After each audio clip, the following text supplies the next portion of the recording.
Hello friends, कैसे आप सब लोग and thanks for watching my channel. Friends, इस वीडियो में हम शॉपर स्टॉक के बारे में डिस्कस करेंगे।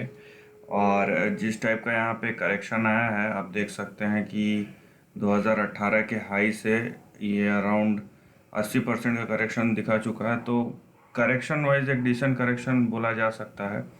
और यहाँ पे सपोर्ट लेने की भी कोशिश कर रहा है। सो ये देखिए, अपने लोअर लेवल से ज़्यादा तो नहीं, ये ऊपर गया था एक्चुअली 60-70% ऊपर गया था, वहाँ से घट के अभी 20-30% ऊपर है। तो यहाँ पे आप बोल सकते हैं कि सपोर्ट लेने की कोशिश कर रहा है। तो देखेंगे यहाँ पे हमको ट्रेंड किस तरीके का दिख रहा है और जो लेवल्स है वो किस तरीके के हो सकते हैं आने वाले दिनों में। और यहाँ पे देखिए, क्योंकि हम यहाँ पे लॉन्ग टर्म चार्ट देख रहे हैं तो ट्रेंड को हम उसी हिसाब से समझेंगे। लेकिन उसके अलावा भी देखिए, अगर शॉर्ट टर्म में बोलूँ तो जाहिर सी बात है कि रिटेलिंग और ये इस टाइप के प्रोडक्ट्स फेस्टिवल सीज़न में एक अलग ही आपको प्लस पॉइंट मिलता है, भले ही जो शॉर्ट टर्म के लिए देखते हैं उनके लिए भी। तो ये भी एक एडेड एडवांटेज है, लेकिन इसका लॉन्ग टर्म ट्रेंड पे उतना असर होता नहीं है, क्योंकि एक शॉर्ट टर्म स्पॉट होता है। आप और उसका एग्जांपल आप चाहे तो यहाँ पे देख सकते हैं। ठीक है, ये देखिए, ये चार्ट जो है 2010 से 2018 तक 8 साल का चार्ट है, और ये इसी एक रेंज में ही घूम रहा था जब तक कि ये 2020 में शार्प ब्रेकडाउन नहीं आया। तो हम डिस्कस करेंगे ओवरऑल ट्रेंड को, short as well as long. लेकिन उससे पहले, अगर अभी तक आपने चैनल को सब्सक्राइब नहीं किया तो सब्सक्रिप्शन का बटन दबा दीजिए और साथ ही नोटिफिकेशन का बेल भी दबा दीजिए, ताकि जब भी मैं कोई नया वीडियो अपलोड करूँ वो आपको नोटिफाई हो जाए।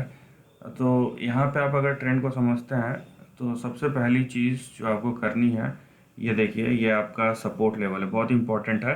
133, इसके नीचे नहीं जाना चाहिए। इसके नीचे गया तो बेटर है कि आप ट्रेंड क्लोज कर दे, क्योंकि इसके नीचे गया तो सीधा पॉसिबिलिटी क्या बनती है, कहाँ तक जाएगा कहाँ तक नहीं जाएगा वो पता नहीं, लेकिन ये 35 का पॉसिबिलिटी बन जाता है। ठीक है, तो ये ट्रेंड, ये सपोर्ट लाइन नहीं टूटना चाहिए किसी भी तरीके से ना। ऊपर के तरफ अगर आप देखेंगे तो आपका पहला जो टारगेट है या रेजिस्टेंस है वो 193 पे आएगा, जहाँ से एक्चुअल में यहाँ पे देखिए, यहाँ पे एक्चुअल में शॉर्ट टर्म में करेक्शन आया है इस लेवल से आके, तो ये आपका सबसे पहला रेजिस्टेंस या टारगेट हो जाएगा। इसके ऊपर गया तो 269। अब 269 जो है ये इम्पॉर्टेंट लेवल है, क्योंकि देखिए पॉसिबिलिटी है कि ये 269 पे भी चले जाएगा, लेकिन 269 के ऊपर या 270 के ऊपर अगर सस्टेन नहीं किया तो ये खाली एक रीटेस्ट होगा बाउंस बैक का, और उसके बाद फिर से गिरना शुरू हो जाएगा, क्योंकि 269 जो है ये प्रीवियस सपोर्ट लेवल है जो पिछले 8-10 साल तक होल्ड कर रहा था, उसके बाद गिरा है। तो 269 इसीलिए उसके ऊपर बंद होना बहुत ज़रूरी है। अगर वो होता है तो पॉसिबिलिटी है कि उसके बाद आपको 334 और फिर यहाँ पे 497 और फिर यहाँ पे 636, और इसका प्रीवियस हाई जो है वो है 700 के आसपास, ये आपको देखने मिल जाए। लेकिन मैंने फिर से बोला, यहाँ कुछ चीज़ें कंडीशनल है। सबसे पहला तो ये कि 133 के नीचे नहीं जाना चाहिए। दूसरा है कि ये जो आपका जो अभी बाउंस बैक है ये 269 तक भी जा सकता है, और यहाँ पे 193 सब रेजिस्टेंस है, लेकिन 269 पे भी जा सकता है। लेकिन प्रॉब्लम यह है कि 269 270 के ऊपर बंद होना चाहिए। अगर ऐसा नहीं होता है तो ये फिर से नीचे की तरफ आएगा।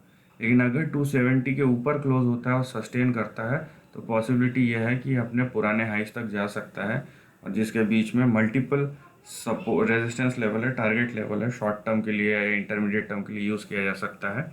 लेकिन ये अपने पुराने हाइस तक जा सकता है, उसकी प्रोबेबिलिटी बन जाती है यहाँ पे। तो चीज़ों को आप वहीं तक रखिए जो चार्ट में दिख रहा है। ठीक है, यहाँ पे हमको दिख रहा है कि बहुत ज़्यादा हुआ तो 700 तक जा सकता है, लेकिन उसके बीच में भी कंडीशंस है। कंडीशंस फुलफिल होंगे तभी आप ट्रेंड को देखिए आगे के तरफ, और एक बार में एक ही चीज़ कीजिए, one step at A time जाइए तो बेटर होगा यहाँ पे। तो this is the end of the video. Video पसंद आए तो लाइक और शेयर कीजिए, थॉट्स कमेंट सेक्शन में लिख के बताइए, और ऐसे नए कंटेंट के लिए चैनल को प्लीज़ सब्सक्राइब कीजिए। Lastly, take care of your family and friends.